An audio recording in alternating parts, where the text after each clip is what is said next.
بسم اللہ الرحمن الرحیم۔ زمین کے لوگ ہوں یا اہل عالم بالا، ہر ایک زباں پہ ہے سبحان ربی الاعلیٰ۔ شروع کرتے ہیں اس خدائے عز و جل کے نام سے جو ہر رفیع و علی سے ارفع و اعلیٰ ہے۔ اللہم صلی وسلم وزد وبارک علی سیدنا محمد وآلہ الطاہرین وصحبہ المنتجبین وجمیع الانبیاء والمرسلین۔ السلام علیکم ناظرین، امید ہے کہ آپ خیریت، عافیت اور سلامتی کے ساتھ ہوں گے انشاءاللہ، اور دنیا کے جس کونے میں بھی ہمارا یہ پروگرام دیکھ رہے ہیں میں آپ کو خوش آمدید کہتا ہوں۔ یہ مشعل راہ ہے جو براہ راست قوم کی سرزمین سے آپ کی خدمت میں پیش کیا جا رہا ہے، اور جیسا کہ آپ جانتے ہیں آج کل ہماری گفتگو صحیفہ سجادیہ کے آئینے میں بعض اہم موضوعات پر ہو رہی ہے، اور پچھلے پروگرام میں جو ہم نے موضوع شروع کیا نہایت خوبصورت موضوع درود و سلام و صلوات صحیفہ سجادیہ کے آئینے میں، گزشتہ پروگرام میں ہماری گفتگو شروع ہوئی۔ آج انشاءاللہ اسی موضوع کو ہم اس پروگرام میں بھی جاری رکھیں گے۔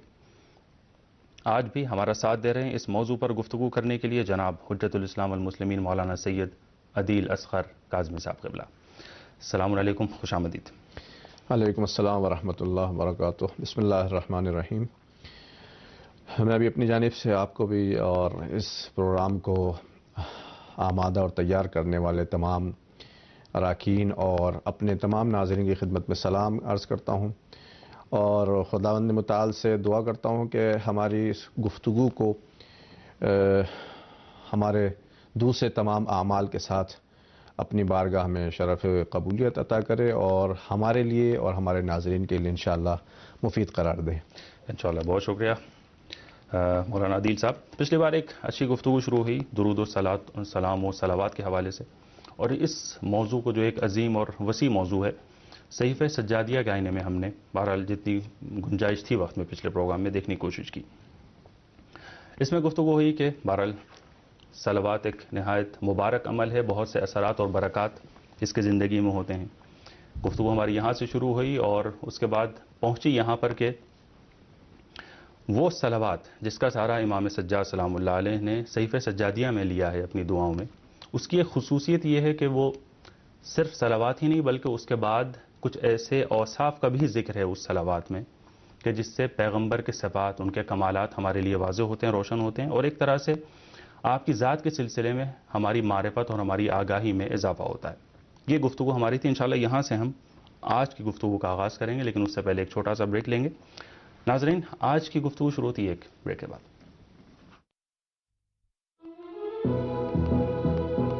صلوات عربی لفظ ہے جس کے معنی توجہ کے ہیں۔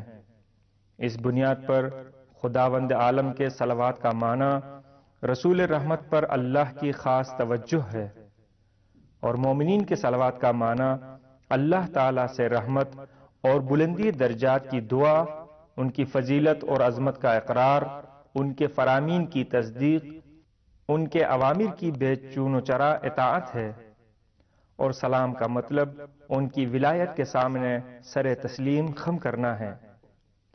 تفسیر برہان کی روایت کے مطابق میزان اعمال میں سب سے زیادہ سنگین اور بھاری عمل محمد و آل محمد پر درود ہے۔ ایک اور روایت کے مطابق جب قیامت کے دن میزان اعمال میں انسان کے اعمال تولے جائیں گے اور انسان کے نیک اعمال کا پلہ ہلکا رہے گا، تب سرکار رسالت مآب اس شخص کے وہ درود و صلوات جو اس شخص نے ان پر اور ان کی آل پر بھیجے ہیں وہ رکھ دیں گے، تب اس شخص کے نیک اعمال کا پلہ بھاری ہوگا۔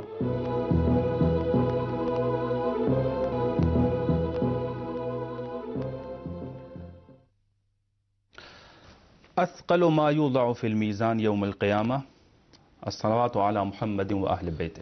یہ ایک امام صادق سلام اللہ علیہ، امام باقر یا امام صادق سلام اللہ علیہ کی ایک روایت ہے، نہایت خوبصورت روایت، کہ میزان میں روز جزا جو عمل رکھا جائے گا اور جس کا وزن سب سے زیادہ بھاری ہوگا، سب سے زیادہ ہوگا، وہ صلوات بر محمد و آل محمد ہے۔ اللہم صلی علی محمد و آل محمد وعجل فرجہم۔ ہماری گفتگو درود و سلام و صلوات پر ہے، البتہ صحیفہ سجادیہ کی روشنی میں۔ ہمارا ساتھ دے رہے ہیں مولانا عدیل اصغر کاظمی صاحب قبلہ۔ مولانا بہت شکریہ تشریف لائے پروگرام میں۔ اگر گفتگو میں سمجھتا ہوں یہیں سے شروع ہو، چونکہ پچھلی بار ایک گفتگو تھی، گفتگو کی ابتدا میں تھوڑی سی گفتگو مختصر طور پہ آپ نے اشارہ کیا، اس کے اثرات اور برکات کیا ہیں صلوات کے. بہرحال ہر مومن کی زبان پر یہ ذکر رہتا ہے، اور ایک ایسی دعا ہے کہ جو حتماً ضرور بھی ضرور قبول ہونا ہے جس کو، اور رد نہیں ہوتی ہے. اس کے اثرات، اس کے برکات، اس کے ثمرات، نتائج کیا ہیں زندگی میں انسان کی؟ بسم اللہ الرحمن الرحیم.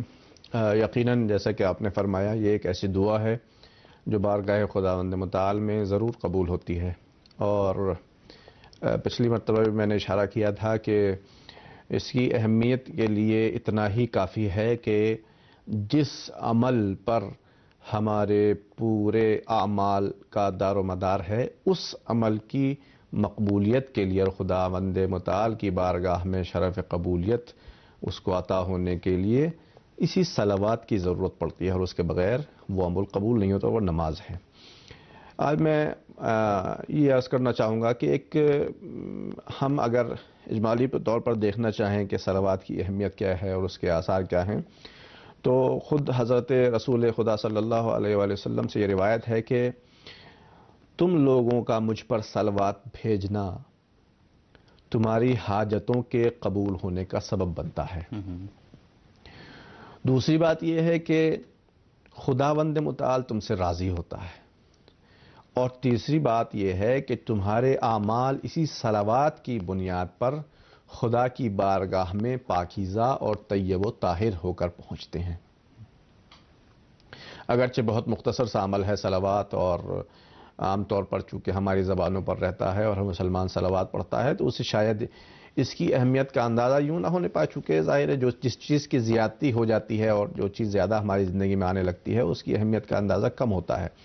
لیکن میں سمجھتا ہوں کہ اگر ہم اس کی اہمیت کو اور اچھے طریقے سے سمجھ لیں تو جو بھی عمل ہم کر رہے ہیں اس میں صلوات کو ضرور اپنے داخل کر لیں گے، چاہے ہمارے گویا دنیاوی اعمال ہوں یا آخرت سے متعلق ہمارے اعمال ہوں، تو قطعاً اس کے وزن میں اضافہ ہو، یقیناً اضافہ ہو جائے گا. صلوات کے جو فائدے روایات میں گنائے گئے ہیں، اس میں سے کچھ فائدے ایسے ہیں کہ جو ہماری اسی دنیا سے متعلق ہیں، اور کچھ فائدے ایسے ہیں جو ہماری آخرت کے لیے ہیں. البتہ جو فائدے ہم کہتے ہیں کہ ہماری اسی دنیا کے لیے ہیں، یقیناً اس کا وہ فائدہ ہمیں اس دنیا میں ملتا ہے، لیکن حقیقت میں وہ فائدہ ہمیں آخرت تک ہی پہنچاتا ہے. کل ملا کر ہمیں آخرت کی طرف متوجہ کرتا ہے. مثال کے طور پر انسان اگر صلوات بھیجتا ہے تو اس کی کنجوسی کم ہوتی ہے، بخل میں کمی آتی ہے. روایت میں بھی ہے کہ حضرت نے فرمایا کہ جس انسان کے سامنے میرا نام لیا جائے اور میرا ذکر آئے اور وہ مجھ پر صلوات نہ بھیجے تو اس سے بڑا بخیل اور کنجوس کوئی نہیں ہے. یعنی ایک ایسا کام کہ جس میں کوئی خرچہ نہیں ہے، کوئی انرجی زیادہ اس میں لگتی نہیں ہے، کوئی زیادہ زحمت نہیں ہے، اور اس میں بھی انسان بس ذرا سی زبان ہلانے پر اگر کنجوسی کرتا ہے تو اس کا مطلب یہ کہ اس سے بڑا کوئی کنجوس نہیں ہو سکتا. تو بخل اور کنجوسی کو کم کرنے کے لیے بہترین عمل ہے صلوات. اس کے علاوہ روایت میں یہ بھی اشارہ ہوا ہے کہ اگر کوئی انسان مغموم ہے تو وہ زیادہ سے زیادہ صلوات بھیجے. اس کے غم کو کم کرنے میں بہت کام کرتی ہے صلوات، اور اس بات کا مختلف لوگوں نے تجربہ کیا ہے. اور میں نے بعض جگہ پر دیکھا ہے، شاید آپ نے بھی دیکھا ہوگا، کہ جب کبھی کچھ لوگوں میں تکرار ہونے لگتی ہے اور بحث و گفتگو ہونے لگتی ہے اور معاملہ سختی تک پہنچ جاتا ہے، شدت عمل تک پہنچتا ہے، تو میں نے دیکھا ہے بعض مومنین مسلمان کہتے ہیں کہ صلوات بھیجیے اور اس معاملے کو ختم کیجیے، اور صلوات بھیج کر اس معاملے کو ختم کر دیتے ہیں، اور جیسے ہی صلوات بھیجی گئی وہ معاملہ ختم ہو جاتا ہے. تو اس کے برکات بہت زیادہ ہیں. اسی طرح سے ایک بہت بڑی برکت جو ہماری زندگی میں صلوات کے ذریعے سے آ سکتی ہے وہ ہے ہمارے حافظے کی قوت. بھولنا، نسیان، انسان شکار ہو جاتا ہے، اکثر چیزیں بھولنے لگتا ہے، کاموں کو بھول جاتا ہے، اپنے وعدوں کو بھولنے لگتا ہے، کوئی چیز کہیں رکھ کر بھول گیا ہے.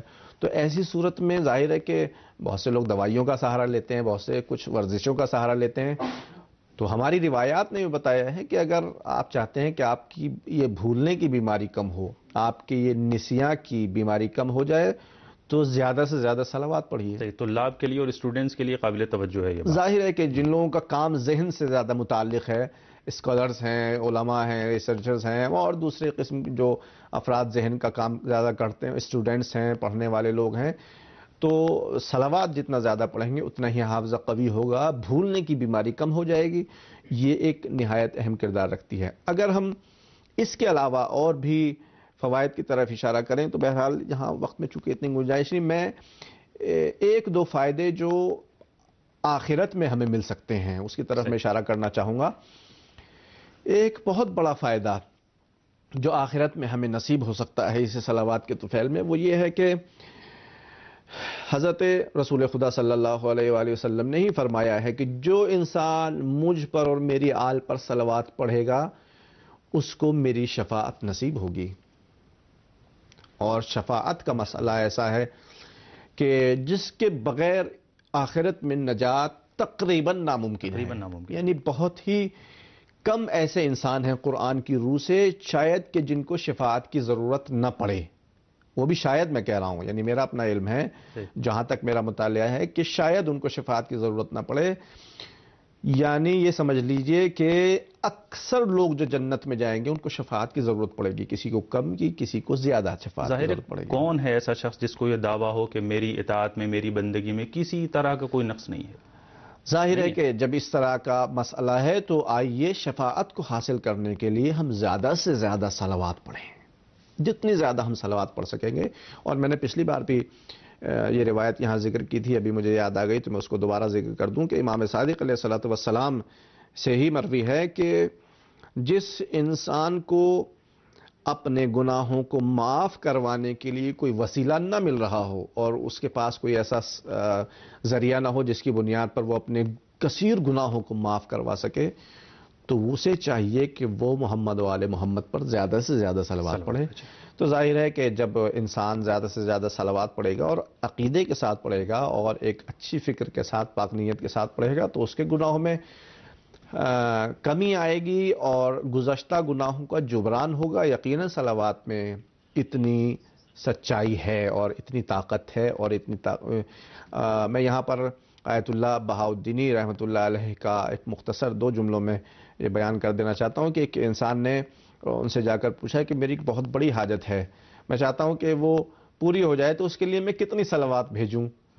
تو ظاہر ہے کہ آیت اللہ بہاؤالدینی ایک عارف شخص تھے، انہوں نے اپنے لحاظ سے فرمایا کہ بس 1 عدد صلوات بہت ہے۔ ظاہر ہے کہ اس انسان کا مقام خدا کے اس انسان کے پاس خدا کے نزدیک اس انسان کا نہایت عظیم درجہ تھا اور اس کی زبان میں بڑا اثر تھا، اس کی نیت خالص تھی، تو وہ انسان کہہ سکتا ہے کہ میں 1 بار صلوات پڑھ کے اپنی حاجت کو پورا کر سکتا ہوں۔ لیکن ہم جیسے گناہگار اور خاطی لوگوں کو بہرحال البتہ اس منزل تک ہم پہنچ سکتے ہیں اسی صلوات کے ذریعے سے کہ ہم بھی 1 صلوات، 2 صلوات، 5 صلوات کے ذریعے سے اپنی حاجتوں کو پورا کروا سکیں۔ بہرحال یہ ایک عمل ایسا ہے کہ جس میں خود اللہ بھی شامل ہے، اس کے ملائکہ بھی شامل ہیں، پھر مومنین سے بھی کہا جاتا ہے کہ آپ بھی صلوات بھیجیں۔ ان اللہ و ملائکتہ یصلون علی النبی، معروف آیت ہے، بہت زیادہ بکثرت تلاوت ہوتی ہے اس آیت مبارکہ کی۔ یا ایھا الذین آمنوا صلوا علیہ وسلموا تسلیما، اللہم صل علی محمد و آل محمد وعجل فرجہم۔ ایک چھوٹا سا بریک لیں گے کچھ سیکنڈز کا، انشاءاللہ اس کے بعد آتے ہیں آپ کے پاس۔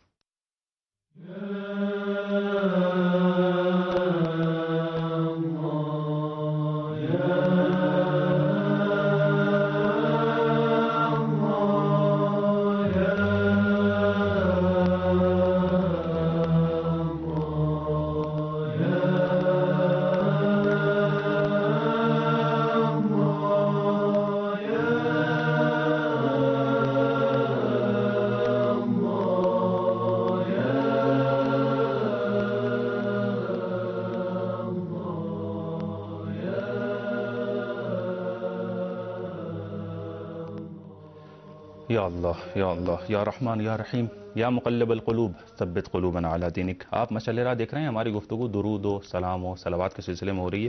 عدیل صاحب ہمارا ساتھ دے رہے ہیں۔ پچھلی گفتگو شروع ہوئی تھی ہماری پچھلے پروگرام میں، ایک اہم گفتگو تھی کہ دوسری دعا میں اور دیگر مقامات پر دوسری دعاؤں میں امام سجاد سلام اللہ علیہ نے جہاں پہ صلوات بھیجی ہے، اس کے بعد حضرت رسول کے کچھ فضائل، کچھ آپ کے صفات کا ذکر کیا ہے. کچھ صفتوں کی طرف آپ نے اشارہ کیا تھا پچھلے پروگرام میں. آج میں چاہوں گا وہاں سے شروع کیا جائے، باقی صفات جن کی طرف آپ مناسب سمجھیں اشارہ کریں. یقیناً دعا میں بہت سی صفات کی طرف اشارہ ہوا ہے، اور حضرت رسول خدا صلی اللہ علیہ وآلہ وسلم کی ایک ان کے تعارف کے لیے نہایت بہترین جملات اس دعا میں موجود ہیں، جس کے ذریعے سے ہم اس حقیقت تک پہنچ سکتے ہیں جہاں خود حضرت اور خدا ہمیں ان کی معرفت تک لے جانا چاہتا ہے.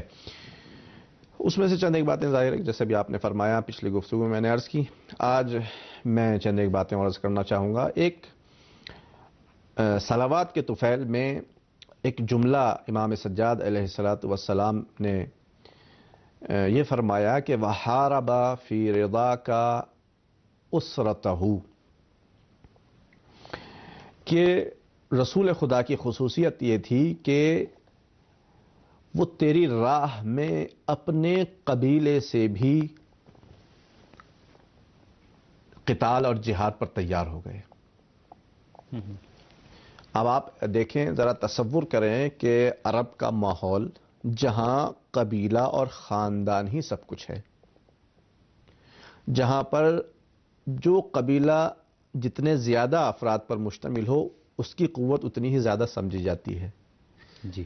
اور اگر کسی کے پاس زندہ افراد کی تعداد زیادہ نہیں ہے تو بقول قرآن مجید کے اور سورہ تکاثر میں اس بات کا ذکر ہے، الہاکم التکاثر حتی زرتم المقابر، کہ لوگ اپنے مردوں کو شمار کرنے پر تیار ہو جاتے ہیں کہ اگر ہمارے خاندان میں فرض کیجئے کہ زندہ افراد کی تعداد زیادہ نہیں ہے تو ہمارے مردے اتنے زیادہ ہیں.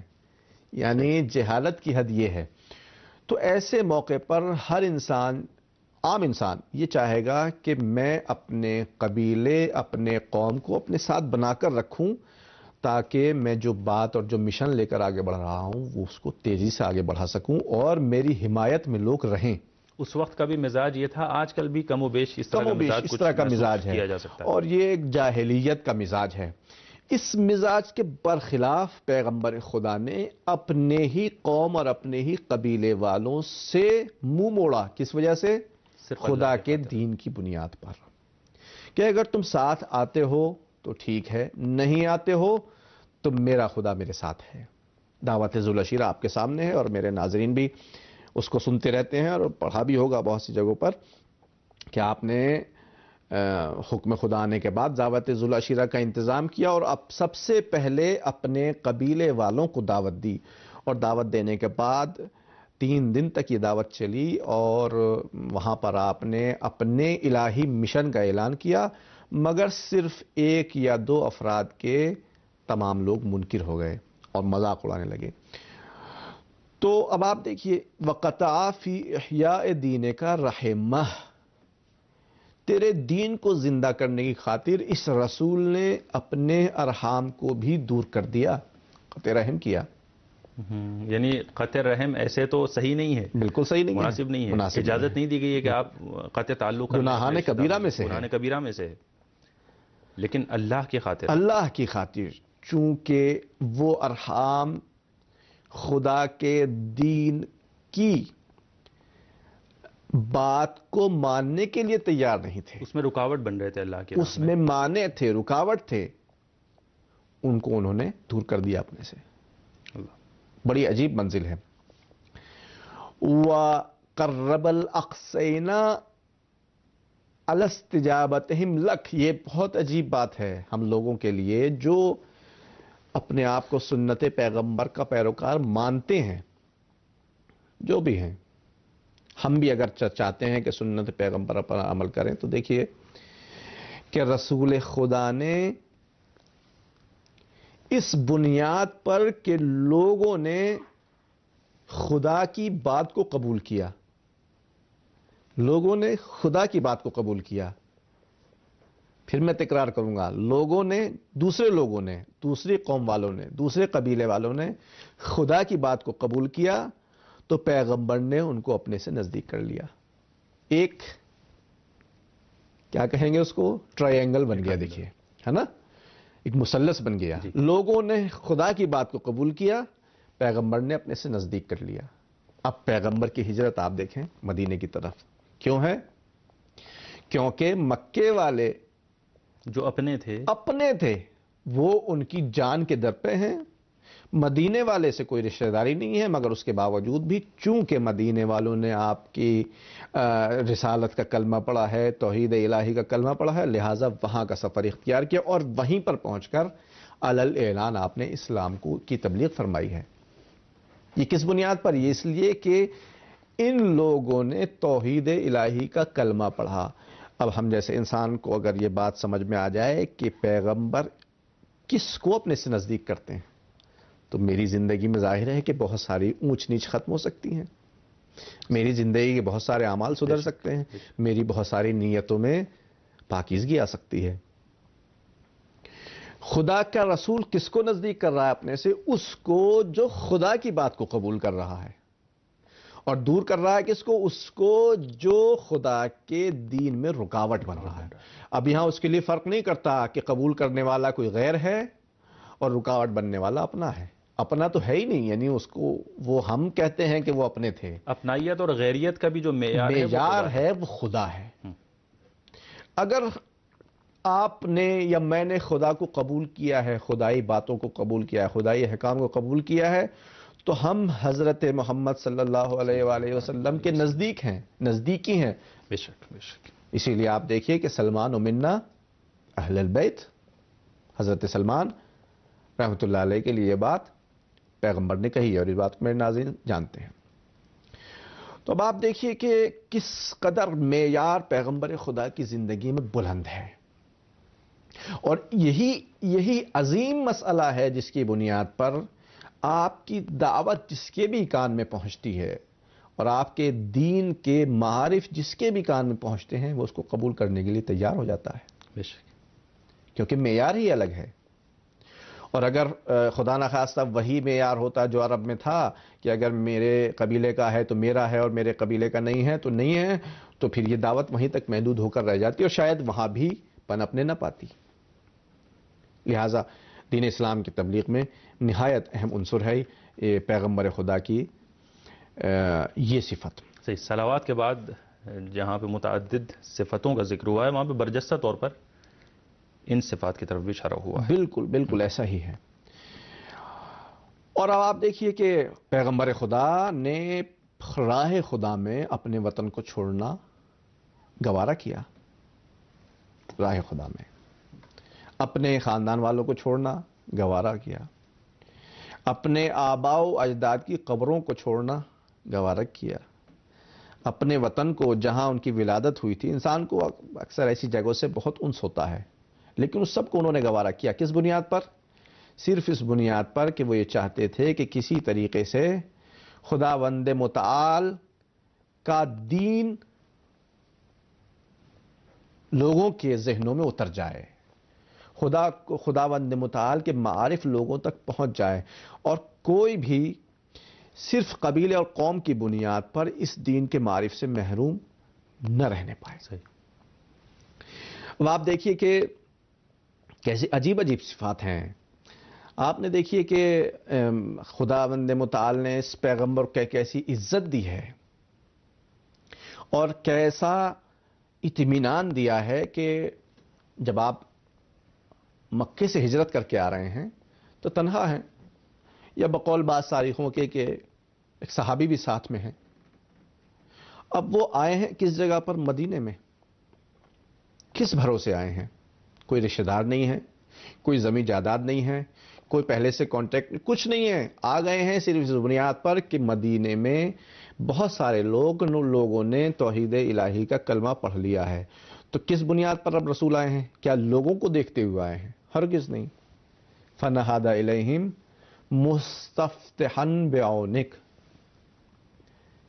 ان تمام لوگوں کی طرف وہ چلے ہیں اس بنیاد پر کہ خداوند متعال کی مدد کی پوری امید ہے، اس کی اون، اس کی نصرت کی پوری امید ہے.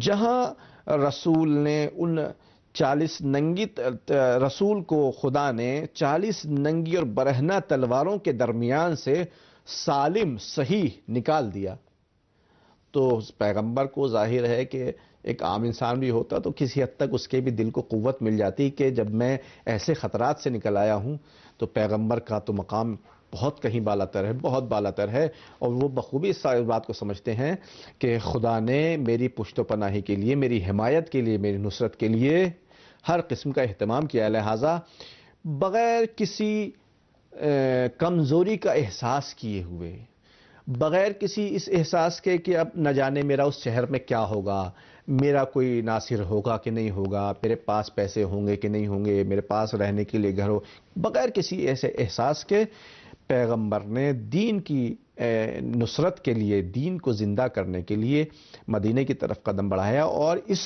دعا میں جو پیغمبر کی صلوات کے سلسلے میں ہے اس کی طرف باقاعدہ اشارہ کیا ہے امام سجاد علیہ الصلوۃ والسلام نے۔ صحیح۔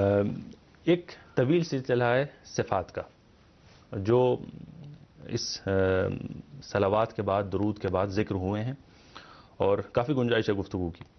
میں صلوات کے حوالے سے بہرحال یہ جیسا کہ آپ نے بتایا، اس کی خصوصیت یہ ہے کہ ایک طرح سے ہماری معرفت میں اضافہ ہوتا ہے حضرت رسول کی بنسبت، ٹھیک، اور ظاہر ہے ہر ایک صفت میں اتنی گنجائش ہے کہ ہم گھنٹوں بیٹھ کر اس پہ گفتگو کریں، لیکن یہاں پہ وقت کی تنگی کے پیش نظر میں ایک سوال یہ کرنا چاہوں گا کہ ہم سے یہ چاہا جاتا ہے، تاکید کی جاتی ہے کہ جب آپ دعا کریں، دعا کے شروع میں اور آخر میں صلوات کا سہارا لیں، ایک ایسی دعا کہ جو رد نہیں ہوتی ہے، قبول ہوتی ہے۔ اس میں بھی متعدد موارد صحیفہ سجادیہ میں ایسے ہمیں دیکھنے کو ملتے ہیں کہ امام نے صلوات کا سہارا لیا ہے مختلف مقامات پر، تھوڑا آگے بڑھتے ہیں، دعا کرتے ہیں، پھر ایک صلوات پڑھتے ہیں۔ تو میں ایک معیار آپ سے جاننا چاہتا ہوں، جب ہم 2 صلواتوں کا سہارا لیتے ہیں اپنی دعا کی ابتدا میں اور آخر میں، اپنی دعا کی آخر میں، بیچ میں کون سی دعا ہو تو بہتر ہے؟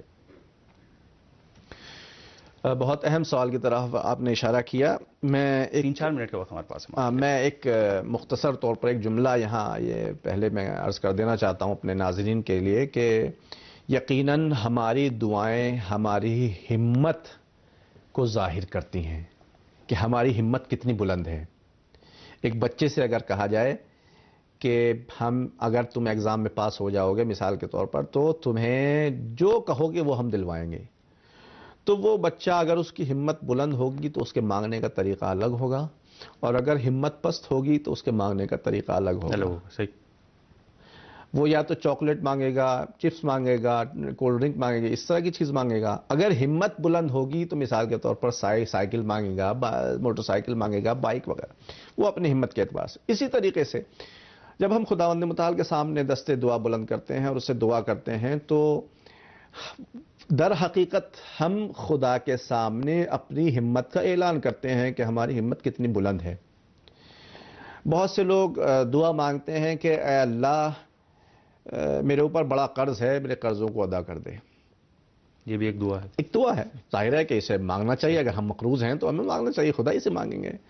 مثال کے طور پر ہمارے سامنے مشکل آ گئی کہ اللہ میرے کاروبار میں ترقی نہیں ہو پا رہی ہے، اللہ میرے کاروبار میں ترقی دے۔ مثال کے طور پر میں مریض ہوں، میری بیماری کو شفا دے دے، میرے پڑوس، مثال کے طور پر اس طرح کی تمام ضروریات ہیں انسان کی جزئی جو طور اللہ پر ہی جو سے چاہتا دعائیں ہے۔ ہیں یقیناً خدا سے ہی مانگنی چاہیے، لیکن امام سجاد علیہ الصلوۃ والسلام نے ہمیں صحیفہ سجادیہ میں صلوات کے بعد جو دعائیں القاء فرمائی ہیں، تلقین فرمائی ہیں، اس میں اس بلند ہمت کا ظہور ہے جو خود امام کے یہاں پائی جاتی ہے۔ یقیناً اگر اس کی پیروی ہم کریں گے تو یہ جو چھوٹی موٹی دعائیں ہیں اور ہماری پست ہمتی کو ظاہر کرتی ہیں، یہ بھی اس میں شامل ہیں، یقیناً، اور وہ بلند ہمت والی دعائیں بھی یقیناً ہم مانگ سکتے ہیں۔ اب مثال کے طور پر ہم کہتے ہیں کہ یا اللہ، صلوات پڑھی ہم نے اور اس کے بعد دعا مانگیں کہ اللہ تو ہماری مشکلات کو آسان کر دے۔ دیکھیے امام سجاد علیہ الصلوۃ والسلام نے دعا کی، صلی علی محمد و آلہ واجعل لنا نصیبا فی رحمتک، اللہ درود بھیج محمد و آل محمد پر اور اپنی رحمت میں ہمارا بھی حصہ قرار دے۔ اسی ایک دعا کو اگر ہم یہاں ڈیٹیل میں چلے جائیں تو کئی پروگرام چاہیے، اللہ کی رحمت کہاں نہیں ہے؟ دنیا میں بھی اس کی رحمت اور آخرت میں بھی اس کی رحمت۔ رحمت الہی انسان کے شامل حال ہو جائے تو کہتے ہیں جسے اس طرح بول چال میں بیڑا پار ہو جائے۔ بیڑا پار ہو جائے۔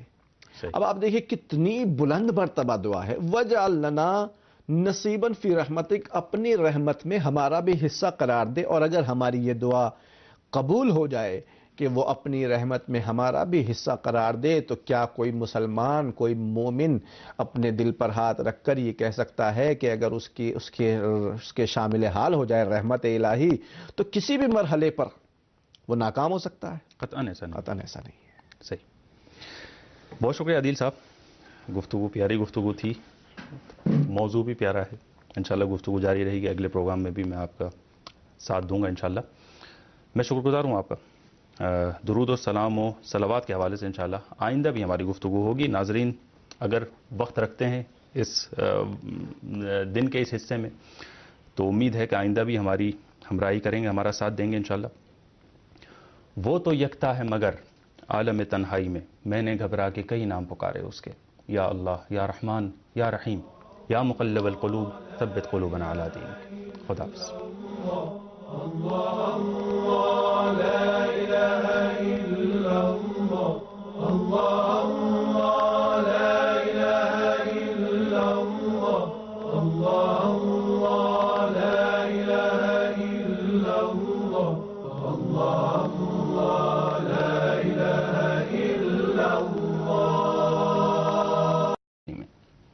ہمارا ساتھ دے رہے ہیں مولانا عدیل اصغر کاظمی صاحب قبلہ۔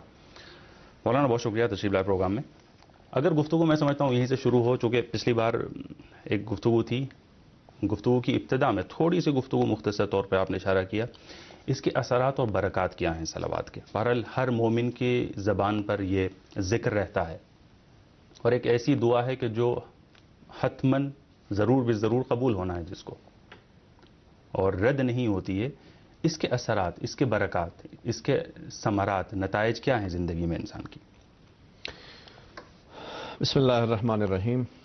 یقیناً جیسا کہ آپ نے فرمایا یہ ایک ایسی دعا ہے جو بارگاہ خداوند متعال میں ضرور قبول ہوتی ہے، اور پچھلی مرتبہ بھی میں نے اشارہ کیا تھا کہ اس کی اہمیت کے لیے اتنا ہی کافی ہے کہ جس عمل پر ہمارے پورے اعمال کا دار و مدار ہے، اس عمل کی مقبولیت کے لیے اور خداوند متعال کی بارگاہ میں شرف قبولیت اس کو عطا ہونے کے لیے اسی صلوات کی ضرورت پڑتی ہے، اور اس کے بغیر وہ عمل قبول نہیں ہوتا، وہ نماز ہے۔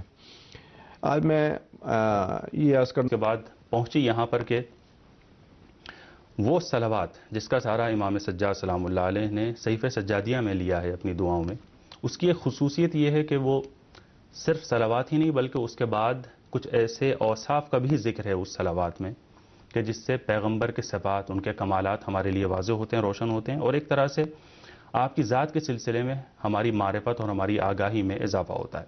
یہ گفتگو ہماری تھی، انشاءاللہ یہاں سے ہم آج کی گفتگو کا آغاز کریں گے، لیکن اس سے پہلے ایک چھوٹا سا بریک لیں گے۔ ناظرین آج کی گفتگو شروع ہوتی ہے ایک بریک کے بعد۔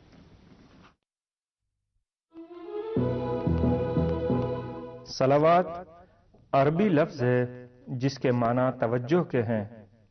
اس بنیاد پر خداوند عالم کے صلوات کا معنی رسول رحمت پر اللہ کی خاص توجہ ہے، اور مومنین کے صلوات کا معنی اللہ تعالی سے رحمت اور بلندی درجات کی دعا، ان کی فضیلت اور عظمت کا اقرار، ان کے فرامین کی تصدیق، ان کے اوامر کی بے چون و چرا اطاعت ہے، اور سلام کا مطلب ان کی ولایت کے سامنے سر تسلیم خم کرنا ہے۔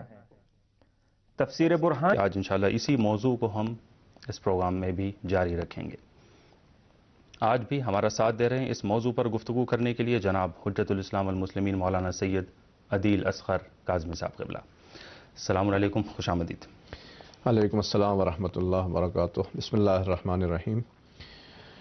میں بھی اپنی جانب سے آپ کو بھی اور اس پروگرام کو آمادہ اور تیار کرنے والے تمام اراکین اور اپنے تمام ناظرین کی خدمت میں سلام عرض کرتا ہوں، اور خداوند متعال سے دعا کرتا ہوں کہ ہماری اس گفتگو کو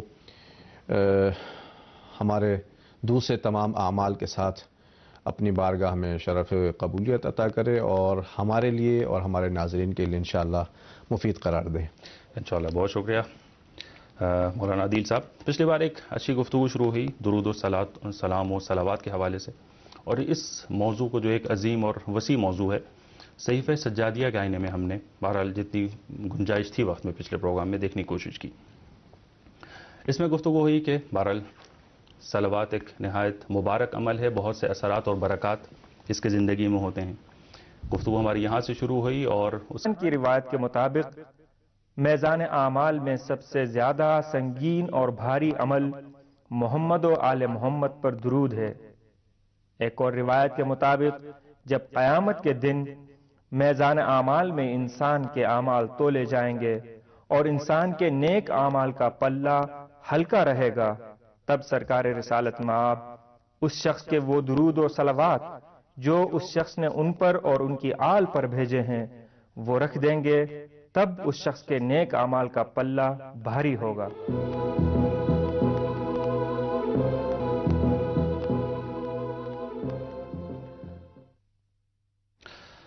اثقل ما یوضع فی المیزان یوم القیامہ الصلوات علی محمد و اہل بیت۔ یہ ایک امام صادق سلام اللہ علیہ، امام باقر یا امام صادق سلام اللہ علیہ کی ایک روایت ہے، نہایت خوبصورت روایت، کہ میزان میں روز جزا جو عمل رکھا جائے گا اور جس کا وزن سب سے زیادہ بھاری ہوگا، سب سے زیادہ ہوگا، وہ صلوات بر محمد و آل محمد ہے۔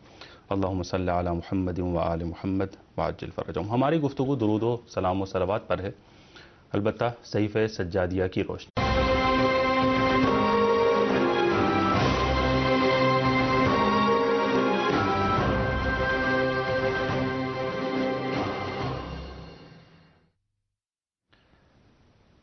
بسم اللہ الرحمن الرحیم۔